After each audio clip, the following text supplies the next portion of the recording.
नमस्कार, मी सचिन चव्हाण. एमसी न्यूजच्या खास चर्चा, खास डॉक्टरांसोबत या विशेष कार्यक्रमामध्ये आपल्या सर्वांचं स्वागत.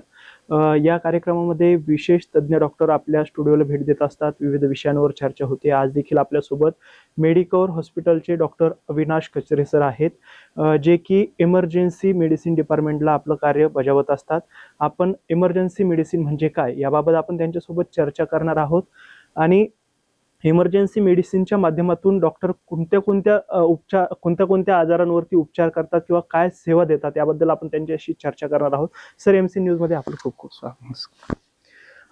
तुम्हाला पहिलाच प्रश्न असा आहे, इमर्जन्सी मेडिसिन म्हणजे काय आणि यामध्ये डॉक्टरांचं कार्य काय असतं? नमस्कार, मी डॉक्टर अविनाश कचरे. मी कन्सल्टंट आणि head of the department emergency medicine, Medicover hospital, Chhatrapati Sambhajinagar. Actually emergency medicine ही भारतातली सगळ्यात अशी पहिली ब्रांच आहे जी आता रिसेंटली चालू झालेली आहे. तसं पाहायला गेलं तर मराठवाड्यामध्ये मी एक पहिला इमर्जन्सी मेडिसिन डॉक्टर आहे. ज्यावेळेस एखादा पेशंट इमर्जन्सी मेडिसिन डिपार्टमेंटमध्ये येतो त्यावेळेस medical emergency, surgical emergency, paediatric emergency and traumatic emergency, या 4 इमर्जन्सीज आपण हँडल करतो आणि त्याला स्टेबलाइज करतो. बरं, मग आता इमर्जन्सी म्हणजे काय आणि अशा परिस्थितीत नागरिकांनी काय काळजी घ्यावी? जसं पाहिलं तर इमर्जन्सी हा शब्द ऐकला तर असं होतं की इमर्जन्सी म्हणजे नेमकं काय काय होतं. अचानकच छातीमध्ये वेदना होणे, अचानकच श्वास घ्यायला त्रास होणे, अचानकच रोड ट्रॅफिक ऍक्सिडेंट होणे, ही खरी इमर्जन्सी असते. ज्यावेळेस ही इमर्जन्सी उद्भवते याच्यामध्ये काय आहे की सगळ्यात महत्वाचं घाबरून जाऊ नये, पॅनिक होऊ नये. यामध्ये तात्काळ ॲम्ब्युलन्सशी संपर्क साधावा, पेशंटला तिथं स्थिर थावे आणि हॉस्पिटलला शिफ्ट आउट करावे. बऱ्याच वेळेला अपघात झाला किंवा एखादा काही रुग्ण अचानक येतो त्यावेळेला आपण म्हणतो गोल्डन आवर मध्ये आलाय. तर गोल्डन आवर म्हणजे काय आणि त्याबद्दल तुम्ही काय सांगा? नाही, it is really good questions. कारण काय की गोल्डन आवर बद्दल माहिती असणं फार गरजेचं आहे.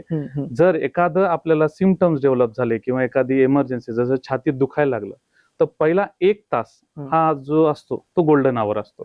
आणि ह्या 1 तासामध्ये जर आपल्याला ट्रीटमेंट भेटली, जसं एखाद्याला पक्षाघात म्हणजे स्ट्रोक झाला त्याला 1 तासाच्या ट्रीटमेंट भेटणं, किंवा एखाद्याला चेस्ट पेन झालं त्याला 1 तासाच्या ट्रीटमेंट भेटणं, त्याच्यामुळे त्याचं सर्व्हायव्हल किंवा वाचण्याची शक्यता खूप जास्त असते. त्याला आपण गोल्डन आवर म्हणतो. सर, आता तुम्ही गोल्डन आवर्स बद्दल बोललेत की गोल्डन आवर्स खूप महत्वाचा असतो. असे काही किस्से आहेत का? म्हणजे एखादा आम्हाला सांगा की एखादा रुग्ण गोल्डन आवर्स मध्ये आला, एक तो चांगला, आणि रुग्णांसाठी एक संदेश की तुम्ही लवकर जावं, त्यासाठी एखादा असा किस्सा की हा रुग्ण आहे की तो गोल्डन आवर्स त्यांनी मिस केलाय, असा कुठला किस्सा आहे? हा, एक आहे माझ्याकडे की म्हणजे तसे तर किस्से तर भरपूर आहेत, पण तसं पाहायला गेलं तर एक 25 वर्षाचा युवक क्रिकेट खेळत होता. त्याची हिस्ट्री अशी होती की तो क्रिकेट खेळता त्यांनी बॉल मारला आणि रन काढायला गेला खाली. रन काढला आणि तो तिथेच कोसळला. जसा कोसळला पूर्णपणे बेशुद्ध झाला, पण तिथलचे जे सोबतचे जेवढे त्याचे मित्र होते त्यांनी जसं कोसळला झाल्याच्या नंतर त्यांना त्यांची BLS ची म्हणजे CPR ची ट्रेनिंग झाली होती. पण दॅट इज गुड थिंग. मग त्यांनी जसं त्यांना वाटलं की हा अनकॉन्शियस झालाय, त्यांनी त्याला छातीला दाब करायला सुरुवात केली, ॲम्ब्युलन्सला कॉल केला आणि सरळ त्यांनी मेडिकवर हॉस्पिटलला घेऊन आले. जसं हॉस्पिटलला घेऊन आम्ही बघितलं ऑनगोईंग त्याला CPR होता चालू.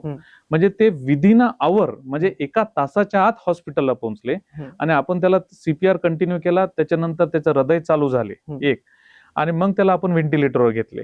त्याचा ECG काढला तर त्याला मॅसिव्ह हार्ट अटॅक, फार मोठा हार्ट अटॅक. मग हे हार्ट अटॅक होता, आम्ही तात्काळ कार्डिओलॉजिस्टला इन्फॉर्म केलं आणि 20व्या मिनिटी म्हणजे आल्यापासून 20व्या मिनिटामध्ये पेशंटचे कॅथलॅबमध्ये अँजिओप्लास्टी झालेली होती आणि तो पेशंट 4थ्या दिवशी मेडिकल हॉस्पिटल मधून डिस्चार्ज झाला. मग त्याच्यामुळेच हे आहे की गोल्डन आवर मध्ये जर आलं खूप महत्वाचं, तर याचं किती महत्व आहे की पेशंट 4थ्या दिवशी इथून डिस्चार्ज होतो. इतकं चांगलं नक्कीच असं आहे. आणि पण जर पाहायला गेलं तर एक असंच झालंय, आता जसं तुम्हाला मी सांगितलं की हार्ट अटॅक झाला होता, पण एक पेशंट होता की त्याला रात्रीपासून चेस्ट पेन होत होता, पण त्यांना असं वाटलं की ऍसिडिटी व्हायला लागली. तर बऱ्याच जणांना असं वाटतं की मला पित्ताचा त्रास आहे, पण काय होतं की 9 वेळेस पित्ताचा त्रास असेल पण 1 वेळेस तरी हार्ट अटॅक असण्याची शक्यता जास्त आहे. मग अशा वेळेस काय होतं, त्यांनी रात्रभर पित्ताच्या त्रासावर काढलं आणि सकाळी जाऊन लोकली कुठेतरी एक दाखवलं. मग तिथे काय ECG झाला नाही, मग तिथं ईसीजी झाला नाही, तिथून काहीतरी गोळ्या औषधं दिली आणि त्याच्यानंतर तो तिथंच कोलॅप्स झाला. म्हणजे तो ऑलरेडी हार्ट अटॅक. बरं, कोलॅप्स झाल्याच्या नंतर त्याला म्हणजे तो जवळ असून सुद्धा पोहोचू शकला नाही लवकर, असं आहे. कारण त्यांना ते गांभीर्य नव्हतं की गोल्डन अवर्स काय असतं. मग ते इथं आल्याच्या नंतर मग आपल्याकडे पूर्णपणे पेशंट ऑलरेडी गेलेलं होतं, असं आहे. म्हणून गोल्डन अवरचं खूप जास्त महत्व आहे. त्याच्यामुळे आपण पेशंटचे प्राण म्हणजे वाचू शकतो, असं आहे. येस. बऱ्याच वेळेला रस्ते अपघात होतात, तर म्हटलं जातं की रस्ते अपघात झाला त्याला प्रथम उपचार मिळाले असते तर वाचला असता, किंवा तर अशा वेळेला प्रथम उपचार काय करावेत नागरिकांनी? जिथे कुठे काय अपघात होतो तर सगळ्यात महत्वाचं काय आहे की तिथे पॅनिक होणे, एकदम घाबरून न जाता पेशंटला एका साईडला घेणे. जिथे कुठे काय रक्तस्राव होते तो तिथं असा दाब देऊन तो रक्तस्राव थांबवावा. तिसरी गोष्ट, तात्काळ अँब्युलन्सशी संपर्क साधावा आणि पेशंटला जरी शिफ्ट आउट करता वेळ, जर त्याला कधी मणक्याचं फ्रॅक्चर असू शकते किंवा कुठं फ्रॅक्चर असू शकते, अलगदरित्या स्टेबल करूनच तिथून त्याला अँब्युलन्समध्ये शिफ्ट आउट करावे, मग अँब्युलन्समधून हॉस्पिटलकडे घेऊन यावे. बरोबर. अशा वेळेला बऱ्याच वेळेला म्हटलं जातं की सीपीआर दिला पाहिजे होता वगैरे, तर हँड्स ओनली सीपीआर म्हणजे काय आणि सीपीआर बद्दल नागरिकांना काय माहिती असायला? येस, सीपीआर म्हणजे ऍक्च्युअली जर पाहायला गेलं तर आपण सीपीआर देतो कधी हे महत्वाचं. तर एक नवीन कन्सेप्ट निघाला, हँड्स ऑन सीपीआर. तर हँड्स ऑन सीपीआर मध्ये आपण काय करतो, जर एखाद्याचं हृदय बंद पडलं, श्वास बंद पडला, अशा वेळेस आपल्याला सीपीआर म्हणजे चेस्ट कम्प्रेशन हे येणं फार गरजेचं असतं. त्यावेळेस आपण काय करतो, हृदय बंद पडलं, श्वास बंद पडला तर आपण चेस्ट कम्प्रेशन करतो त्याच्यामध्ये आणि पेशंटला वाचवण्याचा प्रयत्न करतो. सीपीआर बद्दल नागरिकांना काय माहिती हवी असायला पाहिजे? सीपीआर बद्दल सगळ्यात महत्वाचे की त्याला चेस्ट कम्प्रेशन कसं द्यावे. कारण काय होतं की सीपीआर देण्याचा अर्थ काय असतो, आपला जर हृदय बंद झालं तर त्या हृदयाला चालू करणे हे सीपीआरचं काम असतं. म्हणून त्याला प्रॉपर आणि व्यवस्थितरित्या चेस्ट कम्प्रेशन करणं फार गरजेचं आहे. हे नागरिकांना येणं फार गरजेचं आहे. बरं, आता BLS म्हणजे काय? हा, BLS म्हणजे हाच तो एक सीपीआरचा असा आहे की त्याला आपण म्हणतो बेसिक लाईफ सपोर्ट. जसं आम्ही जर पाहिलं तर मेडिको फील्ड मध्ये आम्ही काय करतो, एखाद्याचं हृदय बंद पडलं, श्वास बंद पडला, त्याला सीपीआर प्लस श्वास दोन्ही सोबतच देतो. मग त्याच्यामध्ये सीपीआर हा कन्सेप्ट BLS मध्ये त्याला म्हणतं बेसिक लाईफ सपोर्ट. एखादं हृदय बंद पडलं तर त्याच्यामध्ये कसं ऍक्ट करायचं, कशा स्टेप ऍक्ट करायचं हे आपण BLS मध्ये शिकतो. बर, BLS बद्दल नागरिकांना अजूनही बरीचशी माहिती नाहीये, पण तो केव्हा दिला जातो? हा, ते आताच आपण जसं डिस्कस केलं, पाहायला गेलं की जसं एखाद्याचं हृदय जर बंद पडलं किंवा त्याचा श्वास जर बंद पडला तर आपण त्याला BLS म्हणजे त्याला सीपीआर आपण ह्या दोन्ही गोष्टी करू शकतो. मग AED म्हणजे काय? हा, ऑटोमेटेड एक्सटर्नल डिफिब्रिलेटर, AEDचा हा लॉंग फॉर्म आहे. तुम्ही बराच वेळेस बघितलं असेल की एअरपोर्टला किंवा मॉलमध्ये तर बराच वेळेस पेशंटला काय होतं की हृदयाची गती अचानकच जास्त वाढली, अनियत गती म्हणतो आपण त्याला. ही जर थांबवायचं झालं तर ऑटोमेटेड एक्सटर्नल डिफिब्रिलेटर नावाची एक मशीन असते, ते आपण लावतो. लावल्याच्या नंतर जी गती अनियत गती असते ती थांबवायला मदत पडते आणि पेशंटला वाचवायला मदत होते. बर, हृदयविकाराचा धोका कसा ओळखावा? हा, हृदयविकाराच्या धोक्यामध्ये कसं आहे की बराच वेळेस कन्सेप्ट असा असतो आपल्याला की चेस्ट पेन होतो, म्हणजे छातीमध्ये दुखायला लागतं. तर सगळेच चेस्ट पेन हे हृदयविकाराचा झटका असं नसतो. तर पण ते पण निग्लेक्ट करणं चुकीचं आहे. कारण जर पाहायला गेलं तर छातीत दुखणे, त्याच्यासोबत घाम येणे, त्याच्यासोबत मानेमध्ये सुद्धा त्रास होणे, श्वास घ्यायला त्रास होणे, ह्या सगळ्या गोष्टी जे आहेत ते टिपिकल सिम्पटम्स आहेत. चेस्ट पेनचे सिम्पटम आपलं हे टिपिकल हार्ट अटॅकचे सिम्पटम्स म्हणजेच हृदयविकार झटकाराचे सिम्पटम्स आहेत. बर, सिम्पटम्स दिसून आल्यानंतर, लक्षण आढळून आल्यावरती नागरिकांनी काय काळजी घ्यायला पाहिजे? ज्यावेळेस बी एखाद्याला चेस्ट पेन आणि किंवा त्याला स्वेटिंग झाली तर घाबरून बिलकुल जाऊ नये. एकदम शांततेत त्या पेशंटला आपल्या अँब्युलन्स नंबरवर कॉल करावे. अँब्युलन्स नंबरवर कॉल करून तात्काळ हॉस्पिटलशी संपर्क साधावा आणि आपल्या जे काही फॅमिली डॉक्टर्स असेल त्यांच्यावर कंटिन्युअसली दूरध्वनीने संपर्क साधावा. बर, आता स्ट्रोकचे पण बरेचसे रुग्ण येतात, तर स्ट्रोक होण्याची लक्षणे कशी ओळखावी आणि नागरिकांनी काय काळजी घ्यावी? स्ट्रोक म्हणजे त्यालाच आपण म्हणतो पक्षाघात. ह्या पक्षाघात मध्ये कसं असतं, बराच वेळेस त्याचे सिम्पटम्स असे आहेत की एक साईडचा चेहरा झुकणे, त्याच्यानंतर एक साईडला म्हणजे एक उजवा हात किंवा उजवा पाय न हलणे किंवा डावा पाय किंवा डावा हात न हलणे आणि त्याच्यानंतर बोलायला तोतरेपणा येणे, ह्या सगळ्या ज्या गोष्टी आहेत ह्या पक्षाघाताचे लक्षण आहेत. तर हे पक्षाघाताचे लक्षण ज्यावेळेस आपल्याला दिसतात, जसे दिसला की तात्काळ ह्याच्यासाठी आपल्याला हॉस्पिटलची संपर्क साधणं खूप गरजेचं आहे. आता आपण इमर्जन्सी डिपार्टमेंटला आहात, एक इमर्जन्सी म्हणून म्हणजे आपत्कालीन व्यवस्था म्हणून नागरिकांनी स्वतःच्या घरामध्ये काय काळजी घ्यायला पाहिजे? इमर्जन्सी म्हणजे काय की घरामध्ये जर काळजी करायचं झालं तर फर्स्ट एड किट प्रत्येकाच्या घरामध्ये फर्स्ट एड किट असावी. एक. नंबर 2 काय, आपल्या घरामध्ये अँब्युलन्सचा नंबर असावा. जे जवळचे जे फॅमिली डॉक्टर्स आहे यांचा कॉन्टॅक्ट नंबर सुद्धा आपल्या यादीमध्ये असावा. जर काय असे काही सिम्पटम जाणवले किंवा काय झालं ते तात्काळ डॉक्टरांशी संपर्क साधता येतो, अँब्युलन्सशी संपर्क साधता येतो आणि जे आपलं फर्स्ट एड किट आहे त्याच्यातून आपल्याला औषधी देता येतात. बरोबर. आता विषबाधेचं पण एक प्रकरण सुरूच आहे राज्यभरामध्ये. तर विषबाधेपासून टाळण्यासाठी नागरिकांनी काय केलं पाहिजे आणि ती कशी टाळता येईल? विषबाधा ही कॉमनली जर पाहायला गेलं तर ही आपल्याला शेतकरी वर्गांमध्ये खूप जास्त आढळतो. कारण काय असतं, ते शेतकरी वर्गामध्ये ते फवारणीचं प्रमाण खूप जास्त असतं. त्याच्यामुळे त्यांनी ज्यावेळेस फवारणी करत आहात ते तर टाळण्यासाठी काय करायचं, नाकाला रुमाल बांधावा, त्याच्यानंतर हातामध्ये मोचे घालावे, पायामध्ये सुद्धा मोचे घालावे, त्याच्यानंतर त्यांनी आपले हात आणि तोंड सतत स्वच्छ ठेवावे. त्याच्यामुळे आपल्याला विषबाधा होऊ नये याची काळजी घ्यावी. हे कीटकनाशकांचं झालंय. फूड पॉइझनिंगच्या बाबत नागरिकांनी काय काळजी घ्यायला पाहिजे? फूड पॉइझनिंग सगळ्यात कॉमन आता बघितलं तर फूड पॉइझनिंग सगळ्यात कॉमन आहे. जर फूड पॉइझनिंग मध्ये काय, सगळ्यात महत्वाचे हात स्वच्छ धुणे. एक. नंबर 2, त्याच्यामध्ये आपल्याला त्याचं अन्न स्वच्छ धुवून घेणे. नंबर 3, अन्न पुरेसा प्रमाणात त्याचं तापमानामध्ये त्याला शिजून घेणे आणि त्याची हाताळणी चांगली असली पाहिजे. बऱ्याच वेळेला फूड पॉइझनिंग झाल्यानंतर लक्षणं जाणवत नाही. म्हणजे रेग्युलरली एखादा रुग्ण असा म्हणतो की बाबा रुटीन मध्ये खाण्यात आला असेल, पण त्याचे गंभीर लक्षणं ओळखून डॉक्टरांकडे केव्हा जायला पाहिजे? ज्यावेळेस काय होतं की ज्यावेळेस फूड पॉइझनिंग होते तर त्यावेळेस मध्ये उलटी, मळमळ होणे, संडास लागणे, पोटामध्ये खूप जास्त दुखणे हे ऍक्च्युअली फूड पॉइझनिंगचे लक्षण आहेत. आणि हेच लक्षण जर जास्त वाढायला लागले तर ह्याच्यामध्ये बीपी सुद्धा खाली उतरतो. त्याच्यामुळे तात्काळ रुग्णालयात दाखल होणं गरजेचं आहे. बरं, फूड पॉइझनिंग झालंय, कीटकनाशकांच्या फवारणीचं झाले, पण अजून एक विषबाधा म्हणजे सर्पदंश. बऱ्याच वेळेला शेतकरी शेतात काम करत असताना सर्पदंश होतो.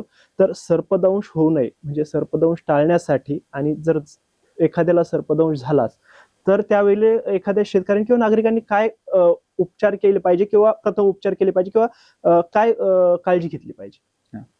आता सर्पदंश होऊ नये ह्याच्यासाठी काळजी म्हणजे काय, सर्पदंश कसं होतं, रात्रीच्या वेळेस शेतकरी वर्ग ज्यावेळेस शेतामध्ये जातो तर लाईट नसते. तर अशा वेळेस काय होतं की त्यांनी त्यांचा टॉर्चचा वापर करावा की जेणेकरून काय की समोर आपल्याला दिसतंय काय आहे. दुसरी गोष्ट काय, आपल्या पायामध्ये शूज असावे प्रॉपरली. त्याच्यामुळे काय की आपल्याला शूज असल्यामुळे प्रोटेक्शन होतं. त्याच्यामुळे तिसरी गोष्ट, हातामध्ये एखादी काठी असावी. ज्यावेळेस आपण चालतो तर काठीच्या स्पंदनाने साप जवळपास कुठे काय असतील तर ते पळून जातं. हे आपण त्याच्यावर हे करू शकतो की सर्पदंशापासून वाचू शकतो.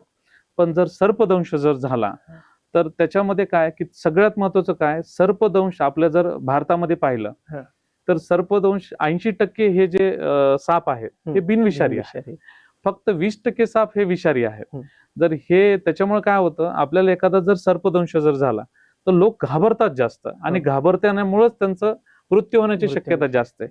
त्याच्यामुळे घाबरून न जाता त्याला तात्काळ सर्पदंश जरी झाला तरी तात्काळ फक्त हॉस्पिटलला घेऊन जा, तिथं प्राथमिक उपचार चालू होऊन जातो.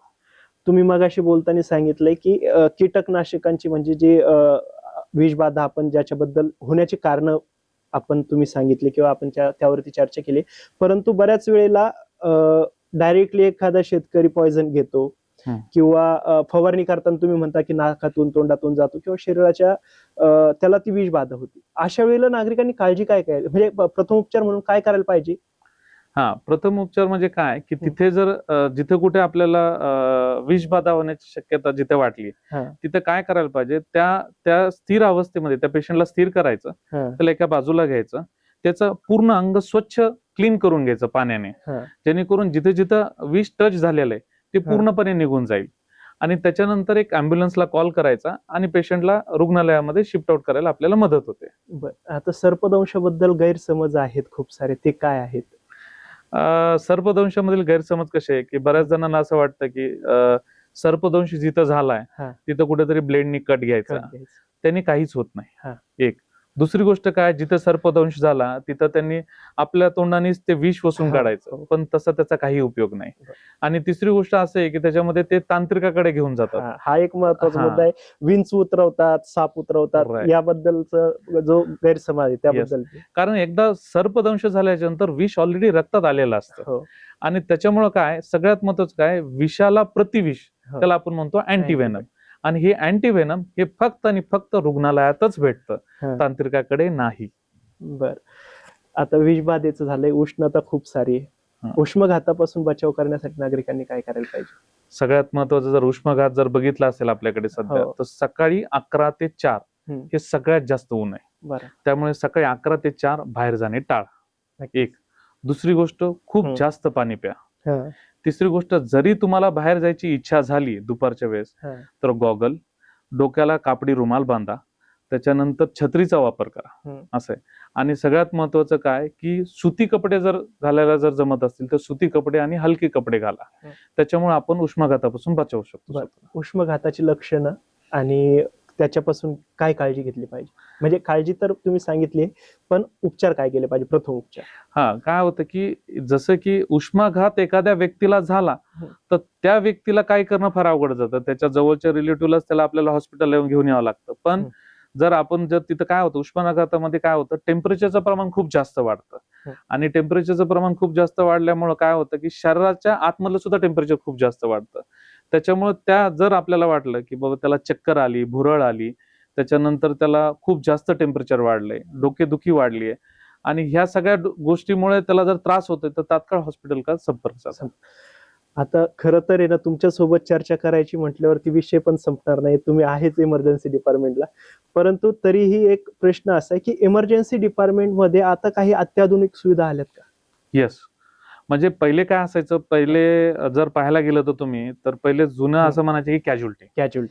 पण कॅज्युअल्टीमध्ये तेवढीच असं बघितलं गेलं तर आता जर कॅज्युअल्टीचं नाव कम्प्लिटली इमर्जन्सी म्हणून चेंज झालं.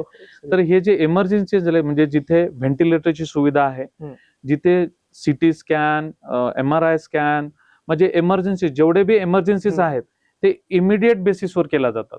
म्हणजे पेशंट पोहोचला तर त्याला विदिन 30 मिनिट्स मध्ये आपण त्याला अँजिओप्लास्टीसाठी घेऊ शकतो. इतकं आपण फास्ट झालेलं इमर्जन्सी. बर, आता इमर्जन्सी डिपार्टमेंटला तुम्ही आहात, एक नागरिकांना काय संदेश द्याल आणि काय काळजी घेण्याचं आवाहन करणार? तर मी नागरिकांना एवढंच सांगेल की कोणतीही इमर्जन्सी असो, मेडिकल इमर्जन्सी असो, सर्जिकल इमर्जन्सी असो, ट्रॉमॅटिक इमर्जन्सी असो, किंवा एखाद्या लहान मुलाची पीडियाट्रिक इमर्जन्सी असो, घाबरून जाऊ नका, पॅनिक होऊ नका. फक्त आणि फक्त शांततेत त्या पेशंटला उपचार होणे फार महत्वाचे असते. त्याच्यामुळे पॅनिक न होता हॉस्पिटलशी संपर्क साधा. धन्यवाद. नक्कीच इमर्जन्सी डिपार्टमेंटच्या डॉक्टर अविनाश कचरे सरांनी खूप महत्वाचा संदेश दिलाय. कुठल्याही रुग्णासाठी गोल्डन आवर खूप महत्वाचा असतो, त्यावेळेतच डॉक्टरांकडे जाणं गरजेचं आहे. प्रथमोपचार गरजेचे आहे. त्यानंतर कुठल्याही वेळेला, इमर्जन्सीच्या वेळेला पॅनिक न होता डॉक्टरांचा सल्ला आणि डॉक्टरांकडे लवकर जाण्याचा सल्ला त्यांनी दिलाय. सर, MC न्यूजला वेळ दिला त्याबद्दल तुमचं खूप खूप धन्यवाद. याबरोबरच आपण पुन्हा एकदा नवीन डॉक्टरांसोबत नवीन आजार आणि नवीन उपचारांबद्दल चर्चा करणार आहोत. तोपर्यंत पाहत राहा MC न्यूज. नमस्कार.